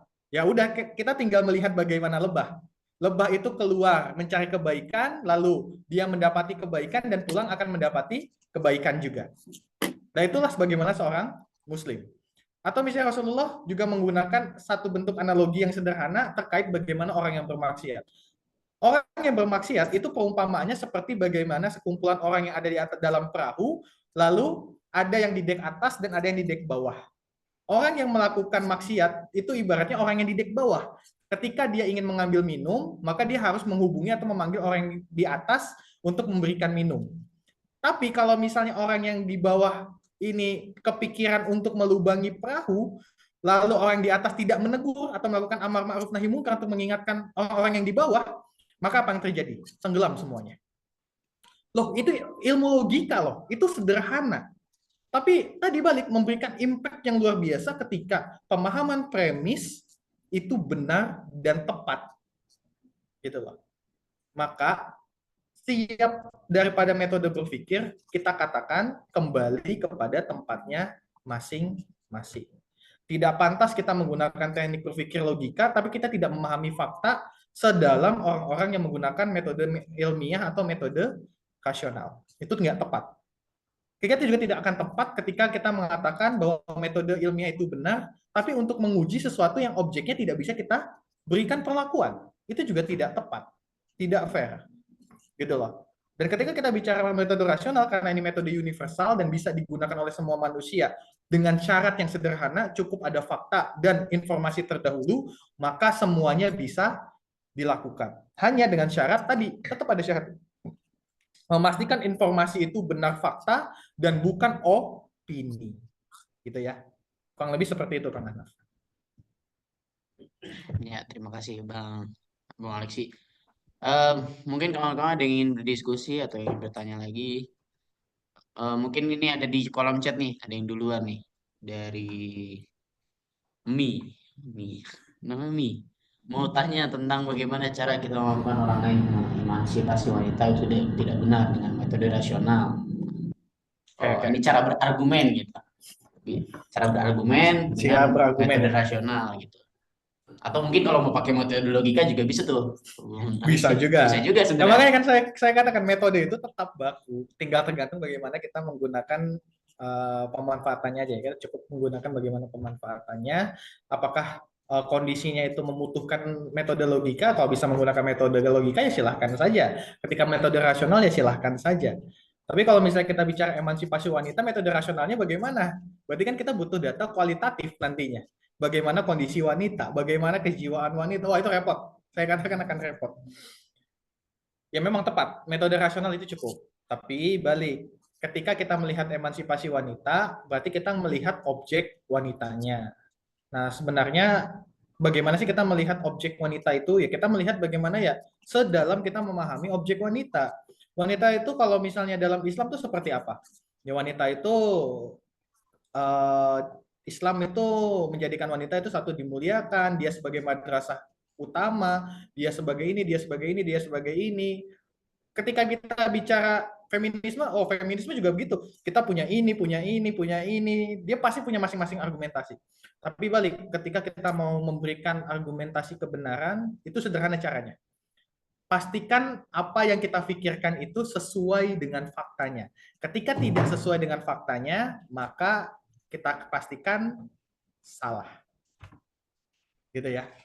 Jadi kalau kita bicara metode kebenaran ya, enggak, metode berpikir, cara berpikir kebenaran, cara berpikir kebenaran. Bagaimana kita mengetahui sesuatu itu benar atau tidak, kembalikan kepada faktanya. Ketika faktanya itu sesuai dengan apa yang kita pikirkan, secara metode rasional, kita pastikan itu kebenaran. Kalau itu tidak sesuai, maka itu terjadi kesalahan atau tidak benar. Gitu, Pak. Maka dari sini kita tahu bahwa emansipasi wanita itu apa? Oke, kalau misalnya kita katakan emansipasi wanita, wanita mau nggak kalau misalnya ketika nanti naik kendaraan umum dia disetarakan oleh laki-laki dan tidak ada gerbong wanita? Saya katakan nggak akan mau mereka. Atau misalnya ibu-ibu hamil yang harusnya duduk kita nggak kasih duduk, kayaknya saya rasa juga dia nggak mau deh. Atau malah kita yang dikatakan tidak punya hati nantinya, kan nggak fair gitu loh dengan apa yang dipahami dengan emansipasi wanita. Oh katanya emansipasi wanita, laki-laki wanita punya hak yang sama dengan laki-laki. Kalau gitu kan kita setarakan. Ya udah oke saya setarakan. Saya setarakan ya. Kalau misalnya ada ibu-ibu hamil mau butuh tempat duduk, nggak akan saya kasih. Karena hak dia untuk duduk juga sama dengan hak saya untuk duduk. Itu apakah proses berpikir itu benar? Secara berpikir itu benar, tapi secara fakta itu salah. Karena tidak sesuai, maka itu dikatakan tidak tepat. Maka peletakan ini harus tuntas. Bagaimana proses berpikir kita, apakah sesuai dengan fakta atau tidak untuk menetapkan apakah itu benar atau tidak nantinya. Yang lebih seperti itu. Jadi memang di sini ada dorongan. Dorongannya ya kita dituntut untuk lebih banyak membaca, tujuannya untuk mendapati fakta dan informasi baru nantinya, gimana itu nanti bisa kita pahami bahwa ada satu kekeliruan yang terjadi atau tidak daripada proses yang akan kita lakukan. Itu ya. Ya. Terima kasih jawabannya Bang Alexi. Bang Jopan silakan, ada pertanyaan sudah raise hand. Siap, thank you Mas Ahnaf. Enggak sih, enggak nanya ya, cuman mau coba simplify dari materi hari ini ya. Ini materi yang cukup berat, tapi disampaikan dengan seringan mungkin gitu ya. Dan ini apa namanya? Dan ini gue coba simplify, jadi tolong dikoreksi kalau ada kekeliruan gitu ya. Kenapa gue bilang berat? Nggak familiar aja dengan istilah-istilahnya gitu ya. Maksudnya kalau jadi kalau dari simpulan gue itu ada 3 tahapan kita berpikir gitu ya, dan penggunaannya ini untuk apa aja. Pertama itu adalah metode berpikir atau berpikir tingkat basic gitu ya, tingkat basic yang mana kita bisa mengetahui kebenaran itu secara langsung gitu ya. Yang tadi itu ada fakta yang bisa terindra dan sebagainya. Nah, ini bisa banget kita gunakan untuk mengetahui kebenaran secara langsung. Ada faktanya, bisa terlihat gitu kan. Kita bisa melihat, otak kita pun nggak terkontaminasi dengan minuman keras gitu ya. Nah, ini kita bisa banget pakai itu semua kalau kebenaran itu secara langsung. By the way, kebenaran itu adalah sesuatu yang sesuai dengan kenyataan gitu ya. Nah, ini metode yang basic menurut saya. Ini bisa kita pakai untuk mencari kebenaran secara langsung. Tapi gimana caranya untuk mencari tahu kebenaran secara tidak langsung, atau kita ingin mengetahui kebenaran di balik tembok, misalnya seperti itu, yang di balik tembok itu gimana tuh caranya? Maka ini yang menggunakan tadi yang dikatakan sama Bung Alexi itu tentang metode ilmiah gitu ya. Jadi perlu ada pembuktian. Disinilah pentingnya dalil. Misal bagaimana kita ingin mengetahui ada apa di perut bumi, bagaimana kita mengetahui ada apa di dalam samudra misalnya kayak gitu. Nah ini kan perlu ada metode ilmiah untuk membuktikan apakah benar seperti itu, atau di balik tembok saya ini ada apa sih kayak gitu. Nah ini perlu kita uji apakah benar hal itu ada atau enggak. Beda nih dengan yang tadi secara langsung. Kalau yang agak naik dari basic ke advance ini secara tidak langsung. Nah yang dahsyat lagi ini ada pemantik dari trigger dari pertanyaan tentang emansipasi wanita. Ini untuk metode yang logikanya ya mungkin ya pakai ya, atau apa itu istilahnya, sorry gue nggak begitu paham. Ini tahap dari basic ke advance, terus gue biasa menggunakan bahasanya itu ini justru ini yang mendasar atau sesuatu yang jernih gitu ya, tentang kita menilai benar dan salah. Dari kalau tadi kan benar dan salah sesuatu objek yang langsung atau tidak langsung. Nah ini sesuatu yang abstraksi atau berupa pemikiran orang. Nah ini baru menggunakan metode metode berpikir logika nih. Ini yang bisa kita gunakan. Dan ini semua nggak bisa menggunakan perasaan tadi ya, kata Bung Alexi. Kalau misalnya pakai perasaan, ya Nabi Muhammad dibilang skizofrenia gitu ya. Kalau misalnya kita cuma sekedar pakai perasaan karena cuma melihat itunya aja gitu. Sesuatu yang nggak bisa terungkap di situ. Nah, ini tiga tahapan ini yang menurut gue dahsyat banget kalau kita gunakan masing-masing pada tempatnya, sama seperti ketika kita memahamkan orang lain tentang emansipasi wanita yang tidak benar dari dengan metode rasional gitu. Nah, kita bisa menyebut tidak benar dari mana datanya atau dari mana pembuktiannya, itu kan juga perlu menggunakan atau kita perlu mengenal metode berpikir itu sendiri. Itu sih yang mau jadi mungkin bisa jadi bahan diskusi buat teman-teman semua. Mudah-mudahan kalau ada yang kurang boleh ditambahin. Kita simplify dari gue. Thank you Bang Ahnaf. Ya, terima kasih Bang Jopan atas ininya ya tadi ya, rangkuman-rangkumannya ya. Terkait daripada 3 metode tadi ya, metode rasional, metode ilmiah, dan metode logika. Mungkin biar dapat kesempatan juga nih yang lain, kita pengen dapat juga nih perspektif ataupun pendapat. Ada, oh di chat. Oh ya, maaf. Namanya 1 huruf S. Asik. Apa pendapat Abang dalam kaitannya metode berpikir saat Rasulullah menolak penyerbukan pohon kurma di Madinah malah mengakibatkan gagal panen, sehingga akhirnya beliau bersabda, kalian lebih mengerti urusan dunia kalian.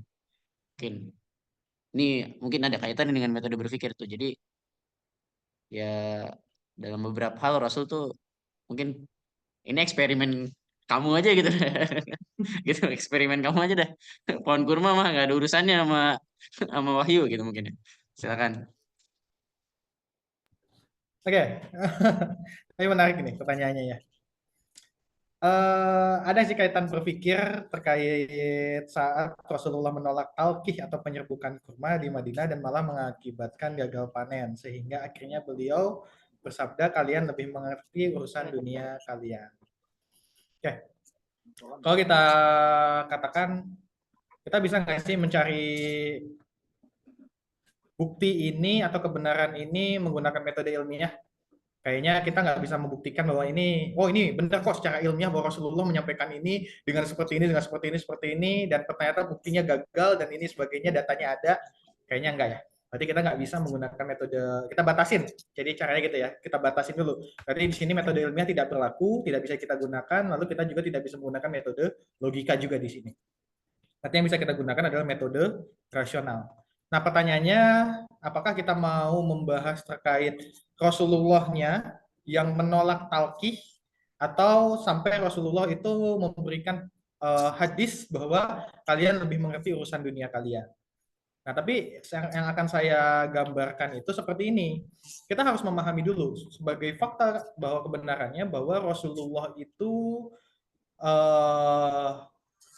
apa yang diperintahkan Allah terhadap Rasulullah atau apapun yang dilakukan oleh Rasulullah itu keseluruhannya adalah wahyu. Ingat ya, adalah wahyu, dan seluruh ulama sepakat bahwa Rasulullah itu tidak boleh ada hawa nafsunya ketika beliau melakukan sesuatu. Nah, cuman ternyata ada perbedaan pendapat. Perbedaannya sederhana. Pertanyaannya begini, apakah Rasulullah diberikan izin ijtihad atau tidak? Jadi itu pertanyaannya, apakah Rasulullah diberikan izin ijtihad atau tidak? Apa itu ijtihad? Ijtihad itu adalah proses pengambilan keputusan. Ya, kalau teman-teman belajar usul fikih nanti juga tahu bagaimana metode ijtihad. Tapi gambarannya, apakah Rasulullah diberikan ruang ijtihad atau tidak? Nah, ada tiga pendapat. Ada tiga pendapat. Pendapat pertama mengatakan boleh Rasulullah itu mengambil ijtihad. Kenapa? Karena ketika ada satu kasus, berarti Rasulullah harus cepat dan tepat menyampaikan solusinya kepada umat ketika umat itu mendapati masalah. Jadi kan kalau misalnya ada sahabat bermasalah, ya Rasulullah aku punya masalah begini. Pada saat itu juga Rasulullah harus menjawab. Maka di situ para ulama bersepakat, di situ Rasulullah boleh beristihad. Bayang ya. Yang kedua, pendapat kedua, Rasulullah boleh beristihad tapi hanya dalam satu keadaan, yaitu perang. Diambil dari hadisnya siapa? Hadisnya Rasulullah ketika perang Khandaq, yang dimana Rasulullah meminta pendapat teman-temannya lalu mengambil kesimpulan sendiri.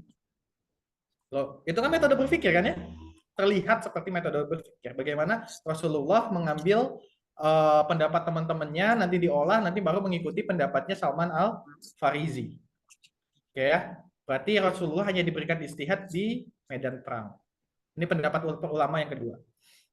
Pendapat ulama yang ketiga, Rasulullah tidak diberikan ruang untuk berijtihad. Nah, ketika kita melihat hadis ini kan seolah-olah Rasulullah menolak talqi atau penyebutan kurma, seolah-olah ini kan hasil ijtihadnya Rasulullah, hasil keputusannya Rasulullah. Benar nggak? Jadi seolah-olah akhirnya menghasilkan gagal panen. Lalu dari sini kita juga akan tahu bahwa setelah itu Rasulullah menyampaikan, kalian lebih mengerti urusan dunia kalian. Nah, balik, ada dua faktor juga yang harus dipahami untuk memahami hadis ini. Yang pertama, asbabul wurud daripada hadis ini. Ketiga, kita juga harus mempelajari tafsir hadis. Oh, bentar. Ini bukan Rasulullah, tapi maksudnya bukan Rasulullah, itu bukan mujtahid. Oh, bukannya Rasulullah itu bukannya mujtahid ya. Tadi makanya ada ulama yang berpendapat bahwa Rasulullah itu boleh beristihad. Berarti kan objek yang beristihadnya. Nah, makanya balik. Kalau saya berpendapat apa? Saya mengambil pendapat pribadi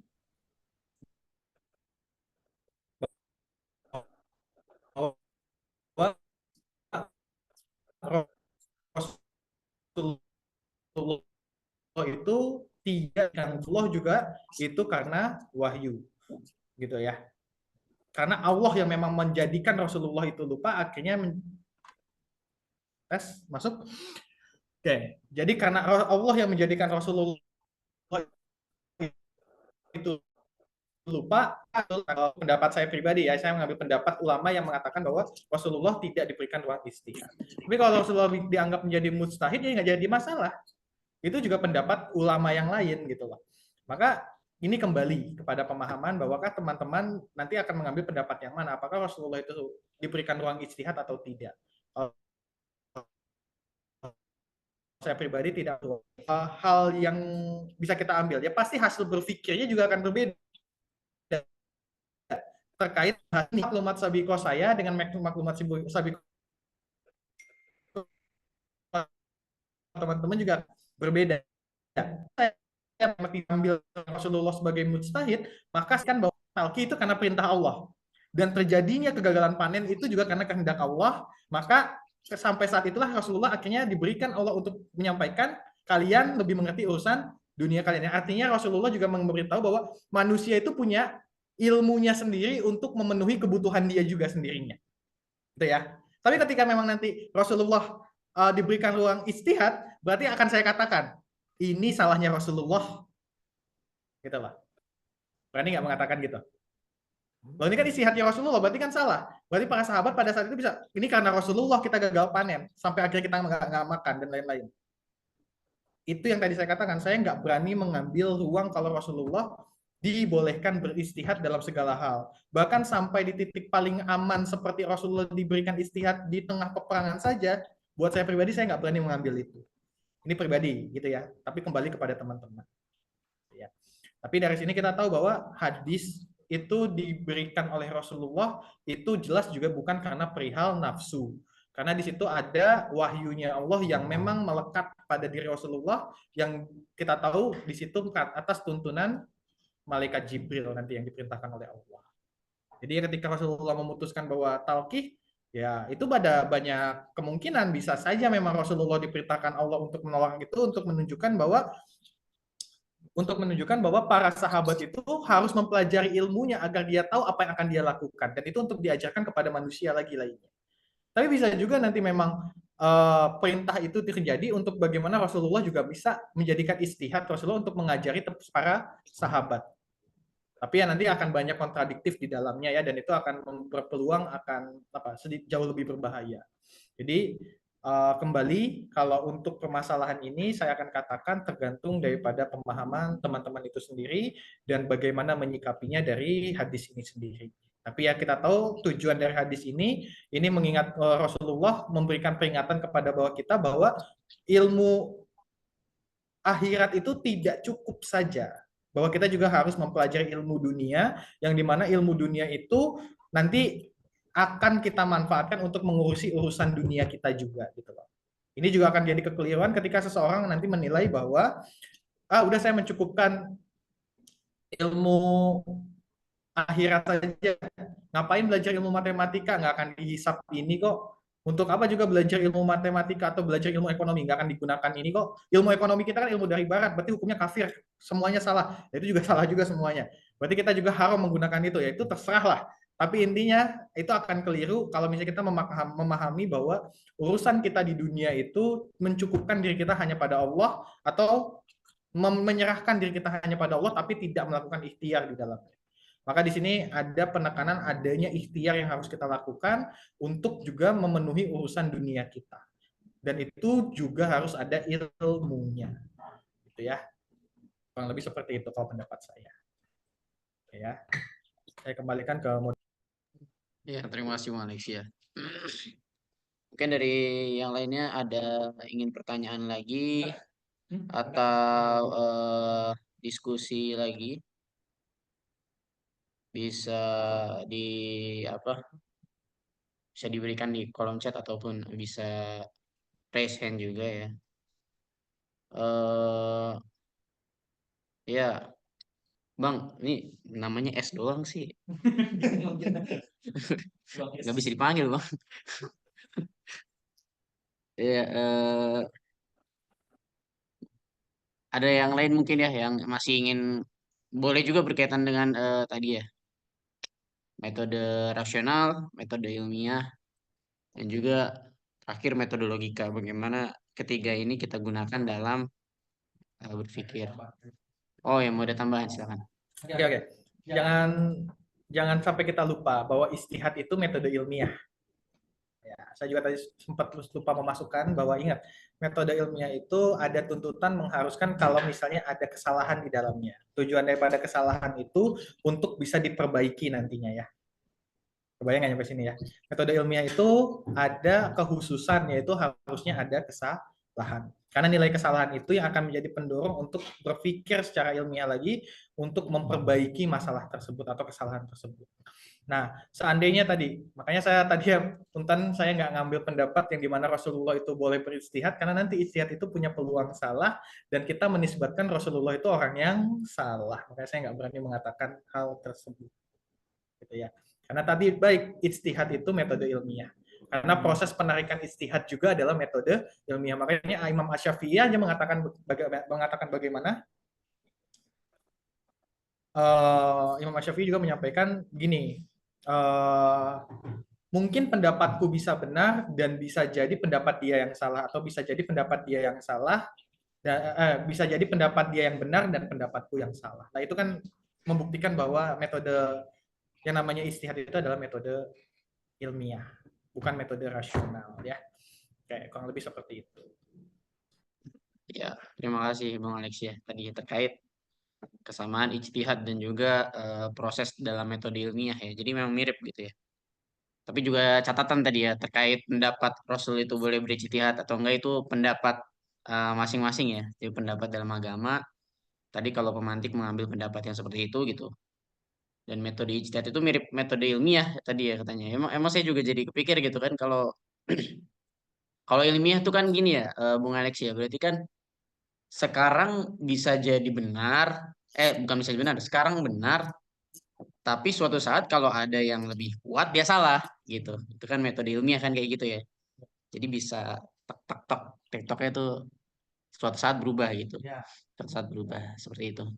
Ini ada lagi kan nih diskusi kawan-kawan mungkin semakin menarik ya malam hari gitu ya. Semakin ini gitu. Terima kasih Bang S atas pertanyaannya tadi ya dengan 1 huruf ya. Nanti besok-besok kasih 2 huruf lah. Bisa dibaca. Eh, ada lagi kah pertanyaan maupun pendapat juga boleh ya.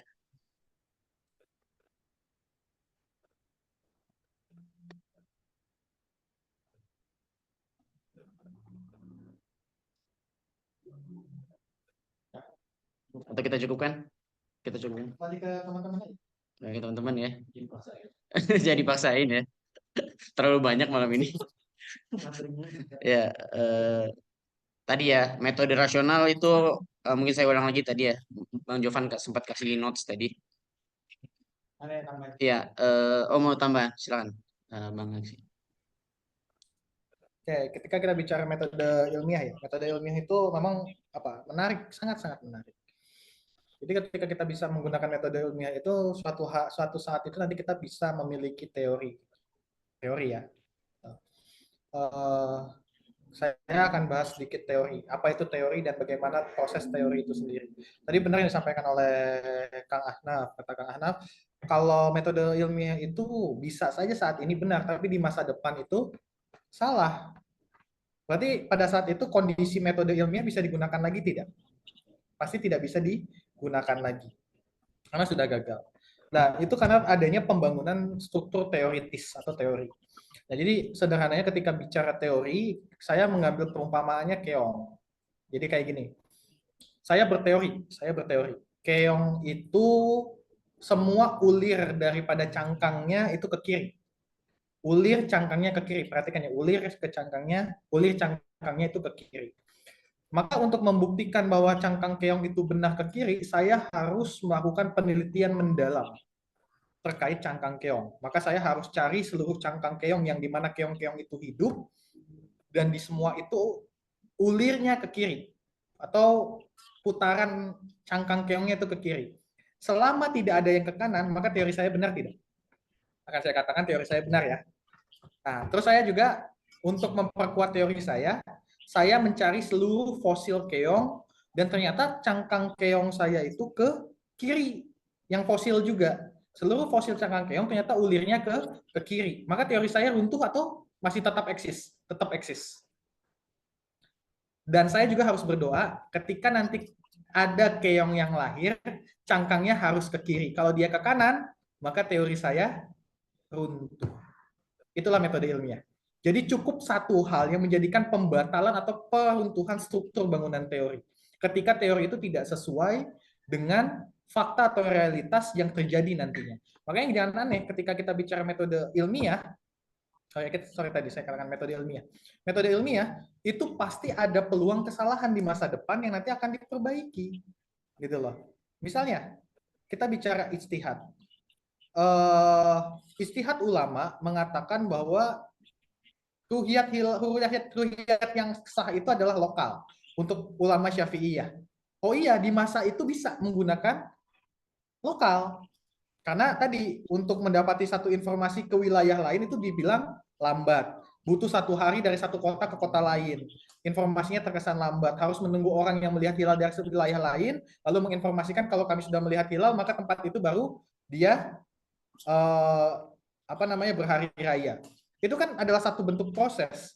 Tapi di masa sekarang, apakah itu bisa digunakan? Maka tadi ada namanya istilahnya nasah atau memperbaiki, atau bisa melengkapi, atau bisa menggantikan. Akhirnya disitulah digantikan. Ada yang berpendapat global.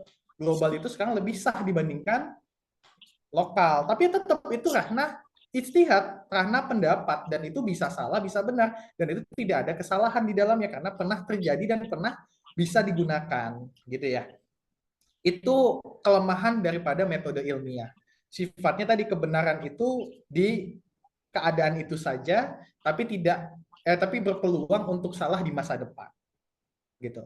Tapi ketika metode rasional itu dalam keadaan waktu, situasi, kondisi itu bisa digunakan, tinggal mengembalikan hasil berpikir dia kepada fakta, maka di situ dipastikan kebenarannya. Ketika ada kesesuaian dengan fakta, maka itu dikatakan kebenaran. Ketika tidak terjadi kesesuaian dengan fakta, maka dikatakan kesalahan atau bukan kebenaran. Kurang lebih seperti itu ya. Ya, terima kasih Bang Alexi. Mungkin karena sudah malam juga ya, kita masuk ke penutupan pada malam hari ini gitu. Oke, karena ada yang lanjut, kita lanjut aja. Gak apa-apa, kita santai saja di sini. Ya, polos etika ya. Dalam penerimaan dan pelaksanaan wahyu ataupun syariat tidak semua bisa dilandaskan logika ya. Ini menarik ini. Ini juga karena tadi ya seperti yang saya sampaikan juga di awal ya. Makanya pertanyaan awal saya tuh kepada Bang Alexi. Tadi metode rasional dipakai di mana, metode ilmiah di mana, logika di mana gitu. Nah ini wahyu dan juga menjalankan agama lah. Itu bisa pakai logika nggak gitu? Oke. Masya Allah pertanyaannya. Oke. Ya semoga nggak bisa dijelaskan dengan baik ya. Kayak gini. Apakah pelaksanaan daripada penerimaan wahyu, dalam penerimaan wahyu dan pelaksanaan wahyu ataupun syariat tidak semuanya bisa dilandaskan logika? Jawaban saya ya. Bahkan kalau bisa tidak boleh logika bermain di situ. Logika bermain di situ ada ruangnya tersendiri. Gitu ya. Contoh begini. Kita bicara masalah fardhu ain, fardhu kifayah. Boleh nggak pakai logika di situ? Saya katakan boleh. Misalnya begini. Jihad itu bisa dilakukan ketika Oke, saya mundur lebih jauh dulu. Kita mundur. Saya jauh lebih mundur lagi pembahasannya. Gini. Bagaimana kita tahu cara pelaksanaan syariat? Al-Quran itu kan satu kitab yang pembahasannya saya katakan abstrak. Kenapa dikatakan abstrak? Begini. Allah memerintahkan ya ayyuhallazina amanu kutiba alaikumusiyam. Allah memerintahkan bagaimana saum atau puasa. Kalau misalnya nggak ada sosok Rasulullah, bisa nggak kita melakukan puasa? Jawabannya enggak ya.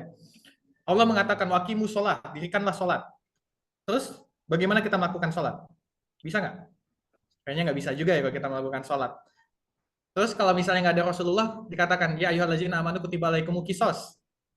Atau misalnya potonglah tangan laki-laki dan tangan perempuan yang mencuri. Atau misalnya cambuklah 100 kali. Atau bagilah bagilah harta waris sepersekian gitu loh. Kalau misalnya nggak ada sosok Rasulullah, maka interpretasi daripada apa yang diperintahkan Allah dalam Al-Quran itu tidak bisa dilakukan. Maka di sini logis kalau dikatakan Rasul itu harus ada. Kenapa? Karena Rasul itu akan menjadikan sosok interpretasi bagaimana kita melakukan ibadah. Kalau nggak ada Rasul, maka cara ibadah kita gimana cara memutuskannya atau melakukannya? Nggak bisa. Kebayangnya di sini ya. Kalau Allah memerintahkan sholat, artinya Rasulullah mencontohkan sholat. Ketika kita lupa sholat, Rasulullah mencontohkan bagaimana saat ketika lupa sholat. Ketika safar melakukan jamak, Rasulullah juga mencontohkan bagaimana melakukan jamak. Dari situlah interpretasi ibadah bisa kita lakukan. Kalau nggak ada sosok Rasulullah, bahaya. Ya. Nah, tapi ingat, ketika Rasulullah menerima wahyu, itu prosesnya juga kita juga harus pahami, gitu loh. Proses penerimaan wahyu antara Al-Quran dan hadis itu juga nanti dalam keadaan yang berbeda. Ada ketika bicara Al-Quran, Al-Quran itu diturunkan ketika memang dalam satu keadaan di mana Rasulullah lagi dalam halqoh dengan para sahabat, lalu Rasulullah menyampaikan Al-Quran. Keadaan kedua, ketika ada kasus. Baru Allah turunkan ayat Al-Quran. Bayangin sampai sini ya. Nah, tapi yang jadi pertanyaan, bagaimana struktural Al-Quran? Berarti kan Al-Quran itu turun dalam keadaan yang random. Ayat-ayat itu dalam tidak keadaan yang berbarengan. Beda seperti Injil. Misalnya kita bahas kitab penciptaan, Genesis. Ketika bicara kitab penciptaan itu dari awal sampai akhir itu memang nanti akan membicarakan terkait bagaimana proses penciptaan. Sampai bagaimana kiamat. Tapi ketika kita bicara Al-Quran, nggak bisa seperti itu. Kita bicara masalah ayat Al-Baqarah, ayat pertamanya Allah nggak menceritakan sapi betina loh. Allah menceritakan bagaimana 3 ciri orang munafik, orang bertakwa.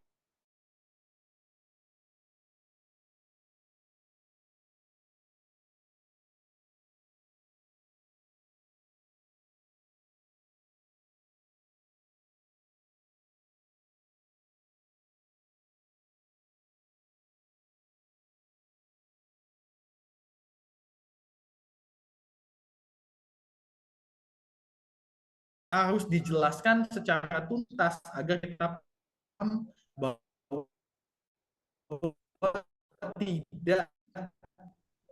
tidak juga untuk harus di sini dan dia harus di sini dan tidak.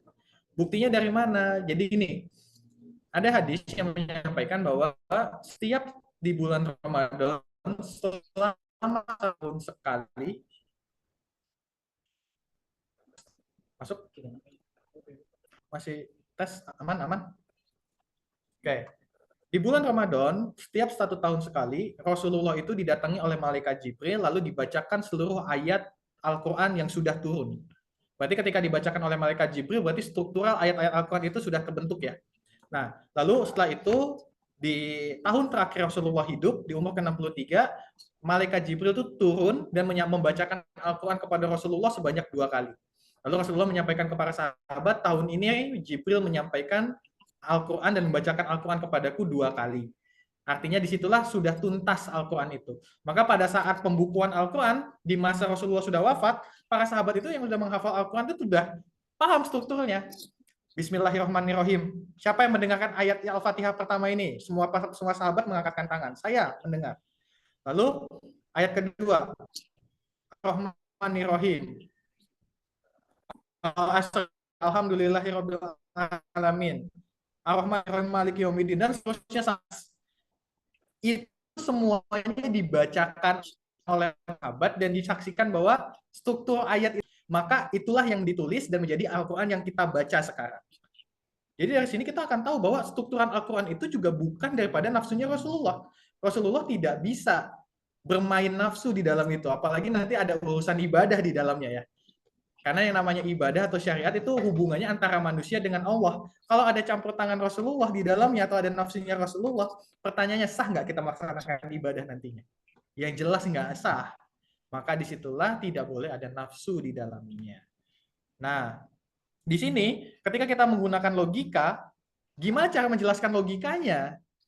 Justru malah struktural ini kan terlihat konsep ilmiah banget yang memang bisa kita sampaikan dengan struktural pembuktian yang benar dari dalil, patokannya dalil. Dan struktural inilah yang menuntaskan bahwa metode ilmiah juga bisa digunakan walaupun tidak dibuktikan secara langsung.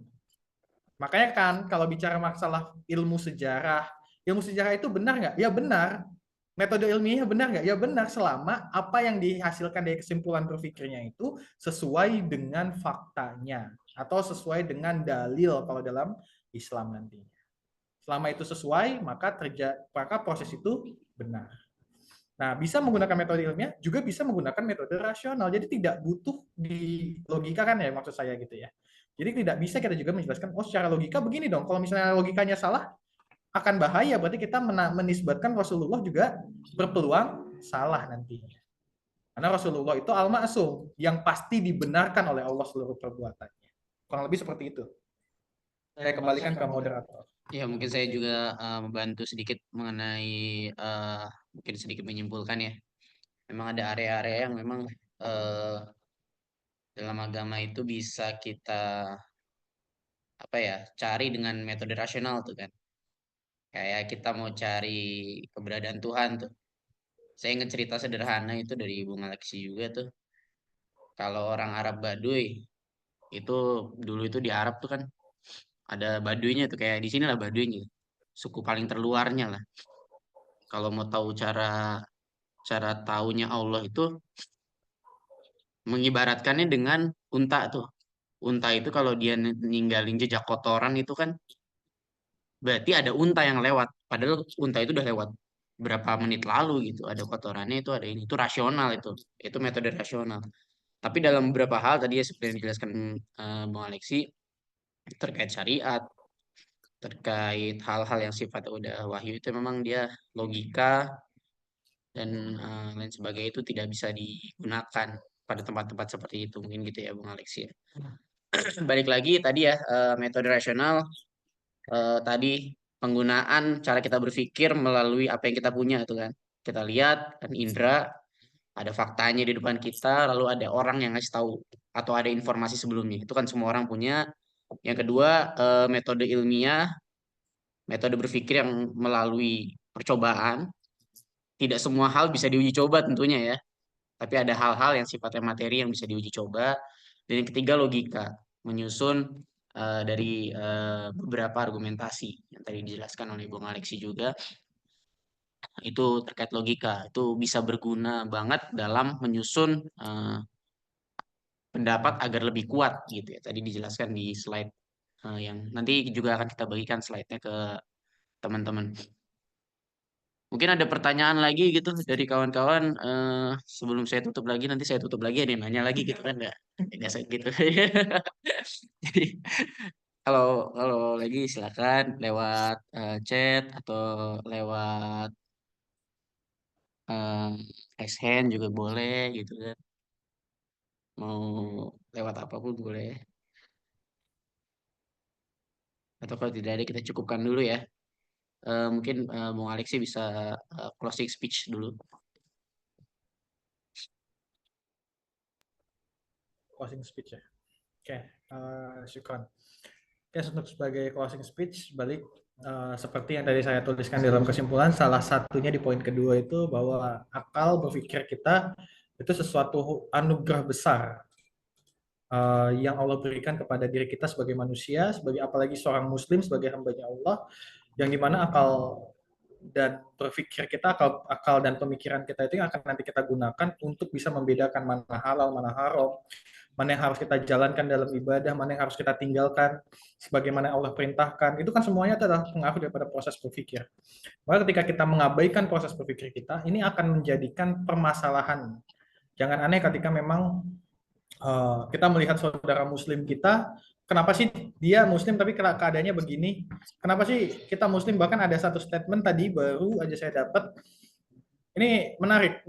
Ada seseorang tokoh besar tiba-tiba mengatakan, jangan pernah sampai kita merasa bahwa Islam itu agama yang paling benar dibandingkan agama-agama yang lain. Loh kok bisa loh seorang yang Muslim meragukan agamanya sendiri? Itu kan ada permasalahan dalam proses berpikirnya. Itu sederhana. Dari situ aja kita tahu bahwa ini orang ada permasalahan dalam proses berpikirnya. Bisa mengatakan bahwa Islam itu bukan agama yang benar atau tidak boleh dijadikan kepastian agama yang benar. Sedangkan Allah sendiri menyampaikan di dalam Al-Quran itu bahwa agama yang Allah ridhoi itu adalah Islam. Bahkan Nasrani dan Yahudi Allah nggak pernah sebut nama agamanya. Nasrani itu dinisbatkan siapa, nah Yahudi itu dinisbatkan pada siapa. Tapi disinilah kita akan tahu bahwa proses berpikir itu sangat mempengaruhi kita. Akan bahaya kalau misalnya kita mengabaikan proses berpikir ini. Maka buat teman-teman yang ikut, yuk sama-sama belajar bagaimana berpikir dengan baik dan benar, terutama benar ya, agar kita bisa tahu mana yang salah nantinya. Saya tutup, saya wallahu a'lam bishawab, saya kembalikan kepada Bung Ahnaf. Ya, terima kasih Bang Alexi atas penyampaian materinya pada malam hari ini. Terima kasih juga kawan-kawan Bedil yang sudah setia untuk mengikuti diskusi kita pada malam hari ini. Tuh. Kita ada lagi 2 minggu lagi ya secara offline di Kota Bogor bagi kawan-kawan yang dekat dengan Kota Bogor ya, Bogor dan sekitarnya bisa stay tune di Instagram The Bedil Official. Dan juga bagi kawan-kawan yang ingin mendapatkan materi lalu link rekaman bisa bergabung dengan WhatsApp grup kita yang tertera juga di Instagram Bedil. Terima kasih kepada kawan-kawan sekalian. Jangan lupa untuk terus jangan kapok lah ya, jangan kapok, jangan kapok gitu ya. Kita semua sama-sama berproses, sama-sama diskusi, sama-sama belajar gitu ya. Cukup sekian, terima kasih. Assalamualaikum warahmatullahi wabarakatuh. Waalaikumsalam warahmatullahi wabarakatuh. Saya izin pamit. Assalamualaikum.